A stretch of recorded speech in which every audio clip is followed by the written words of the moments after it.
الرحمن الرحیم الحمد للہ رب العالمین والصلاة والسلام علی سید الانبیاء والمرسلین محمد وآلہ وصحبہ اجمعین۔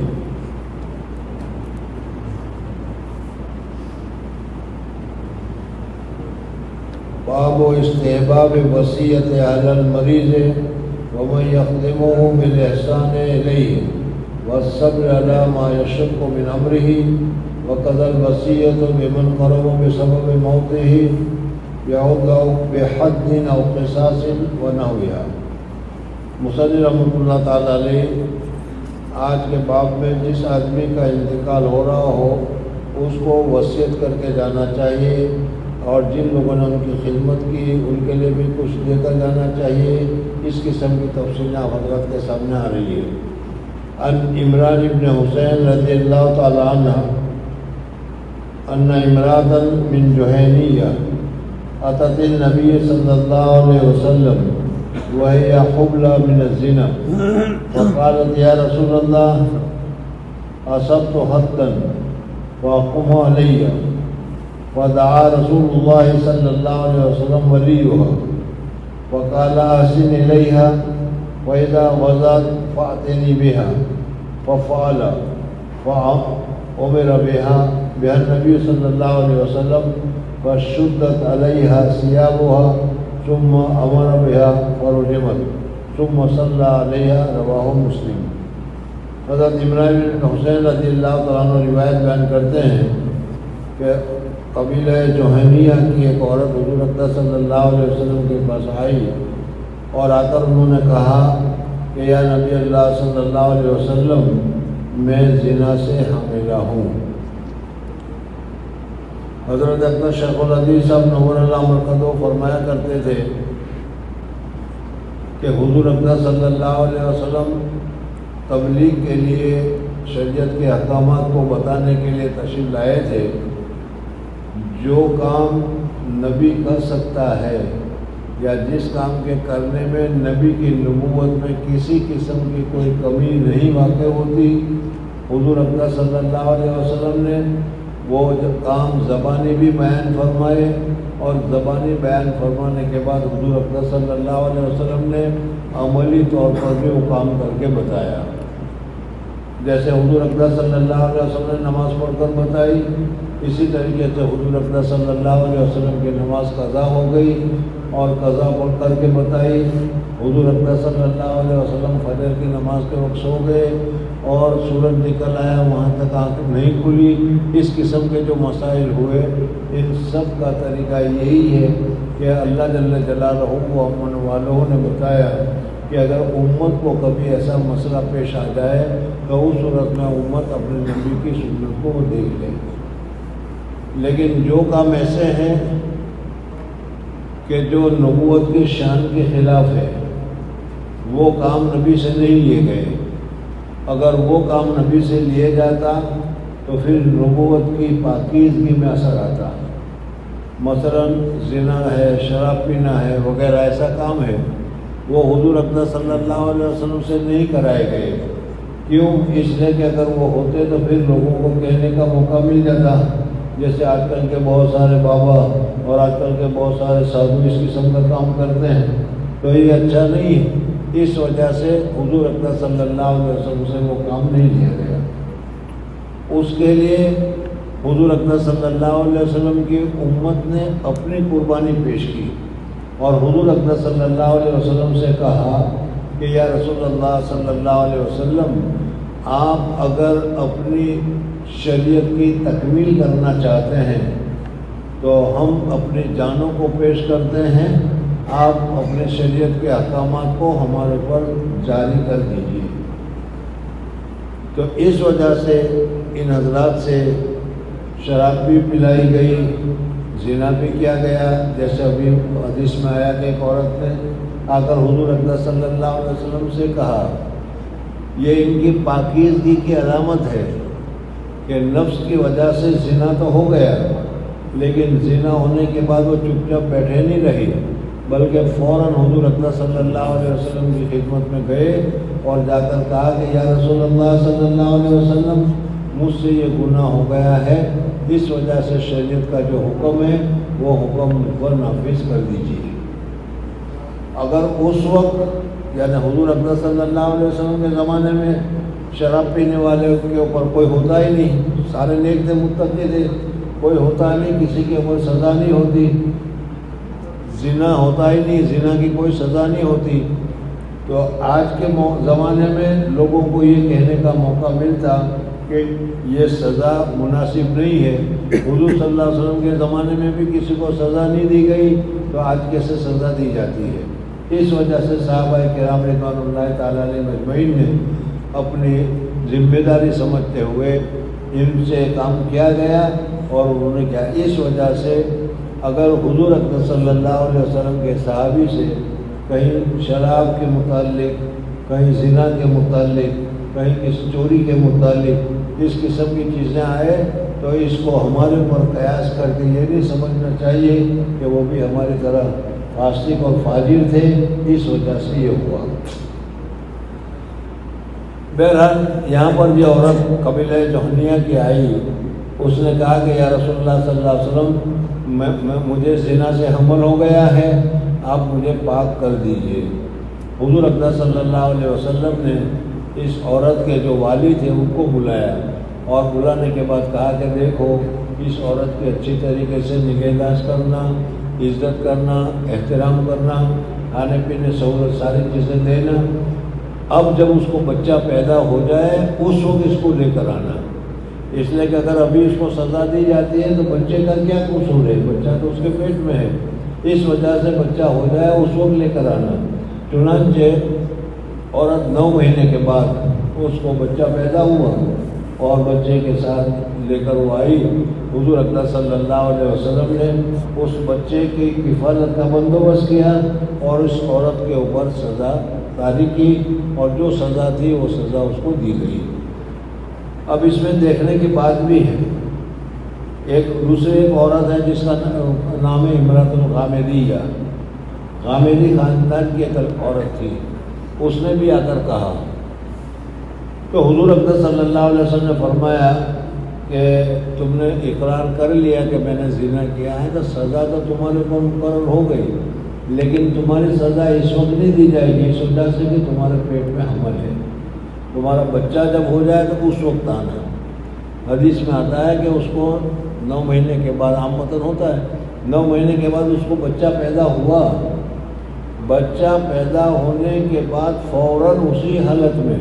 اس بچے کو لے کر حضور صلی اللہ علیہ وسلم کے پاس پہنچے کہ یا رسول اللہ صلی اللہ علیہ وسلم مجھے بچہ ہو گیا ہے، مجھ پر حد طاری کر دیجئے، مجھے پاک کر دیجئے۔ حضور اکرم صلی اللہ علیہ وسلم نے فرمایا کہ اگر اس وقت تجھے حد تیرے پر طاری کی جائے گی تو اس بچے کو دودھ کون پلائے گا، بچے کو تو ماں کی ضرورت ہوتی ہے، اس وجہ سے جب یہ دودھ چھوڑ دے تو اس وقت آنا۔ وہ واپس آ گئی اور بچے کو دودھ پلاتی رہی، اور ظاہر بات ہے کہ دودھ پینے کی مدت جو ہے 2 سال ہے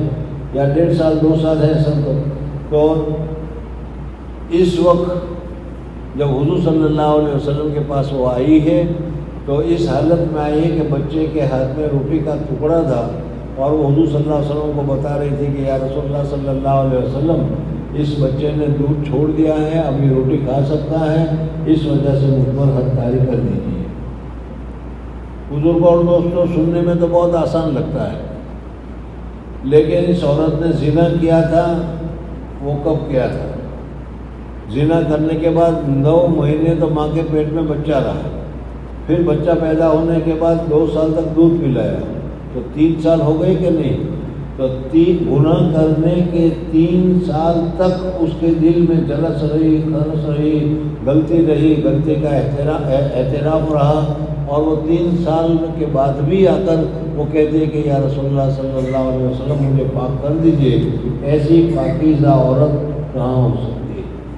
بہرحال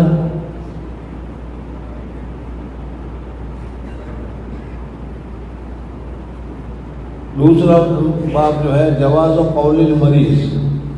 اگر کوئی آدمی بیمار ہو، یہ تو آپ حضرات نے سنا ہوگا کہ صبر کرنا چاہیے، صبر کرنا چاہیے اور بے صبری نہیں کرنی چاہیے، بیماری ہو تو بیمار کا بھی صبر کرنا چاہیے۔ آج اس میں ایک مسئلہ یہ بتا رہے ہیں کہ اگر کوئی آدمی بیمار ہو اور بیماری کے اطلاع کے لیے، بیماری کے اظہار کے لیے وہ کہتا ہے کہ مجھے سر میں درد ہے، مجھے بخار ہے، مجھے پیٹ میں درد ہے، مجھے یہ تکلیف ہے، تو یہ کہنا جائز اور درست ہے۔ یہ شکوہ اور شکایت نہیں ہے۔ ہاں، شکوہ اور شکایت کے طور پر اگر کوئی آدمی کہتا ہے کہ مجھے بہت تکلیف ہے، مجھے کیوں ہو رہی ہے، کسی کو دوسرا نہیں ہو رہی ہے اور مجھے ہو رہا ہے، تو اس قسم کا شکوہ شکایت کرنا منع ہے۔ تو مصنف رحمۃ اللہ علیہ فرماتے ہیں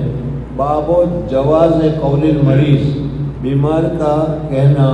مجھے درد ہے، مجھے تکلیف ہے، مجھے سخت تکلیف ہے، یا میرے سر میں درد ہے، یا اس قسم کی چیز، تو اسے کہنے میں کوئی کراہیت نہیں ہے۔ لیکن جب یہ صرف اظہار کے لیے ہو، تو شکوہ اور شکایت کے لیے ہو، تو پھر اس صورت میں یہ جائز نہیں ہے، یہ بے صبری قرار دیا جائے گا۔ حضرت عبداللہ بن مسعود رضی اللہ تعالیٰ عنہ فرماتے ہیں کہ میں حضور اقدس صلی اللہ علیہ وسلم کی خدمت میں حاضر ہوا، وہو یوقو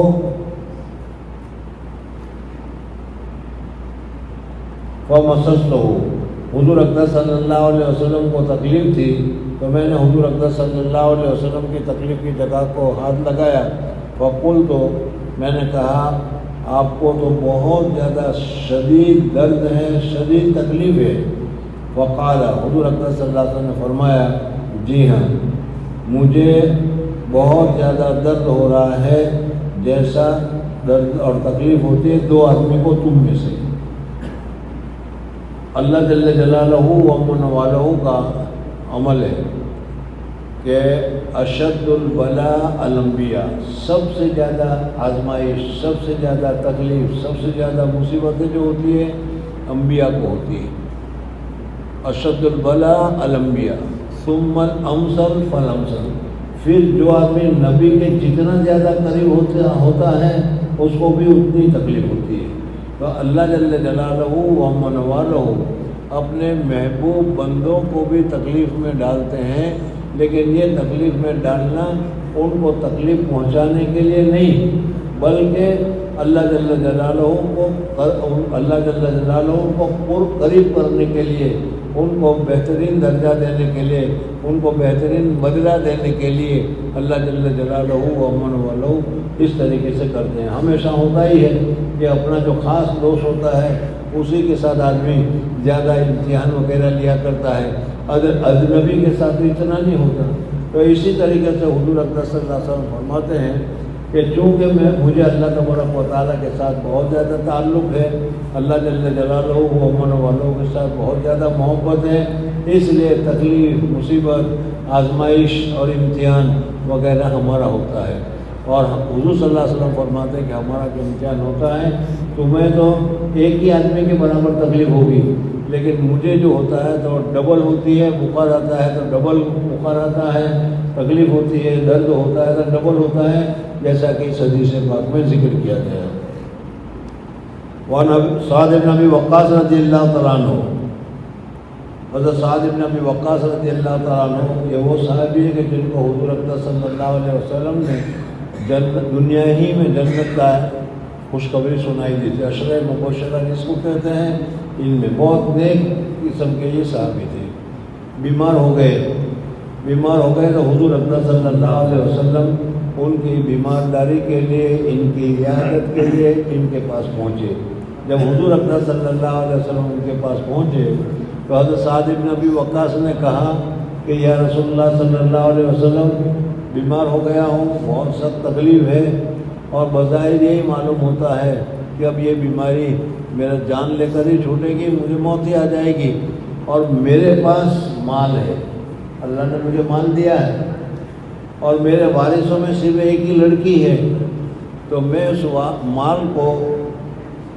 صدقہ کرنا چاہتا ہوں تاکہ مجھے ثواب ملے۔ تو حضور اقدس صلی اللہ علیہ وسلم نے اس کو منع کیا کہ تمہاری لڑکی ہے، اس وجہ سے سارے کے سارے مال کو اللہ کے راستے میں دے دینا اور اپنے بیٹوں کو، اپنی بیٹیوں کو محتاج چھوڑ دینا، یہ تو مناسب نہیں ہے۔ عن سعد بن ابی وقاص رضی اللہ تعالیٰ عنہ قال جاءنی رسول اللہ صلی اللہ علیہ وسلم یعودنی من ولین اشتد بی وقلت بلغ ما ترى، یا رسول اللہ صلی اللہ علیہ وسلم آپ دیکھ رہے ہیں مجھے بیماری کتنی سخت ہو گئی ہے، وانا ذو مال، اور میں مالدار آدمی ہوں، ولا یرثنی الا ابنتی، اور میرے وارثوں میں صرف میری ایک بیٹی ہے۔ تو حضور اقدس صلی اللہ علیہ وسلم الحدیث مصنف رحمۃ اللہ تعالیٰ علیہ نے پوری حدیث یہاں چھوڑ دی۔ حضور اقدس صلی اللہ علیہ وسلم نے کہا کہ نہیں، سارا مال دینے کی ضرورت نہیں ہے، ایسا کرو کہ مال کا تیسرا حصہ ہے، ایک سلوس، 1/3 جس کو کہتے ہیں، ایک سلوس اللہ کے راستے میں صدقہ کرو اور 2 سلوس تمہاری بیٹی کے لیے رہنے دو۔ اور پھر اس کے بعد حضور اقدس صلی اللہ علیہ وسلم نے فرمایا کہ گھبرانے کی ضرورت نہیں ہے، اللہ تبارک و تعالیٰ شفا دینے والا ہے، اللہ تعالیٰ تمہیں شفا دے گا، اور بہت سے آدمی کو تم سے فائدہ ہوگا، یعنی تم اسلام کی خدمت کرو گے، بہت سے لوگ تمہارے ہاتھ کے اوپر اسلام لائیں گے تو ان کو فائدہ ہوگا، اور بہت سے لوگ تمہارے ہاتھ سے جہنم رسید ہوں گے۔ تو اس وجہ سے حضور اقدس صلی اللہ علیہ وسلم نے یہ فرمایا۔ بہرحال ان ساری حدیثوں میں، حضور اقدس صلی اللہ علیہ وسلم کی حدیثوں میں ہمارے سامنے جو بات بتائی گئی ہے وہ یہ ہے کہ بیماری کی وجہ سے پریشان ہونے کی ضرورت نہیں ہے، اللہ جل جلالہ کی طرف سے ہمارا امتحان بھی ہوتا ہے اور بھی بہت سارے فائدے ہوتے ہیں، اسی لیے امتحان نہیں بلکہ بعض جگہ یہ بھی لکھا ہوتا ہے کہ اللہ جل جلالہ و من والوں نے ہماری تقدیر میں، پہلے آپ حضرات نے سنا ہے کہ جب ماں کے پیٹ میں بچہ ہوتا ہے 4 مہینے پورے ہو جاتے ہیں اور 5واں مہینہ شروع ہوتا ہے تو اللہ تعالیٰ ایک فرشتے کو بھیجتا ہے، اور وہ فرشتے اللہ تبارک و تعالیٰ سے پوچھ کر 4 چیزیں لکھتا ہے، سعید ہے یا شقی ہے، کیا کھائے گا، دنیا میں کتنا رہے گا، کتنی اس کی حیات ہوگی، اور جنتی ہوگا یا جہنم میں ہوگا، سعید یا شقی ہوگا، یہ لکھ دیا جاتا ہے۔ تو ہمارا درجہ کہاں ہے، کس جگہ پر ہے، جنت میں ہے تو جنت میں کون سا درجہ ہے وہ تو سارا لکھا گیا ہے، لیکن کسی وجہ سے اتنا کام، اتنی محنت، اتنی نیکی ہم سے نہیں ہوتی، جانتے ہیں۔ اب جب اتنی محنت نہیں ہوئی، اتنی نیکی نہیں ہوئی اور مر جائیں گے تو پھر لکھا ہوا درجہ ملے گا تو بغیر کیسے عمل کے کیسے مل جائے گا؟ تو اس وجہ سے اگر ایسی کمی ہم سے ہو جاتی ہے تو اللہ تبارک و تعالیٰ کوئی بیماری، کوئی مصیبت، کوئی پریشانی، کوئی ایسی چیز مسلط کر دیتے ہیں کہ جس کی وجہ سے ہمیں صبر کرنا پڑتا ہے، اور صبر کا جو بدلہ ہے وہ بہت ہی اونچا ملتا ہے، اور اس صبر کے بدلے میں، اس صبر کے عوض میں اس کو وہ جنت کا درجہ مل جاتا ہے۔ اس وجہ سے ہمیں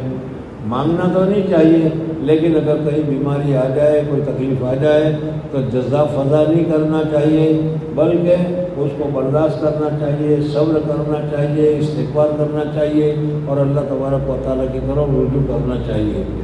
ان احادیث سے یہ ہمیں تعلیم ملتی ہے، یہ ہمیں سبق ملتا ہے، اس وجہ سے ہمیں اس کے اوپر عمل کرنا چاہیے۔ اللہ جل جلالہ و من والہ مجھے اور آپ حضرات کو عمل کرنے کی سعادت اور توفیق نصیب فرمائے۔ سبحان اللہ و بحمدہ، سبحانک اللہم و بحمدک، نشہد ان لا الہ الا انت، نستغفرک و نتوب الیک۔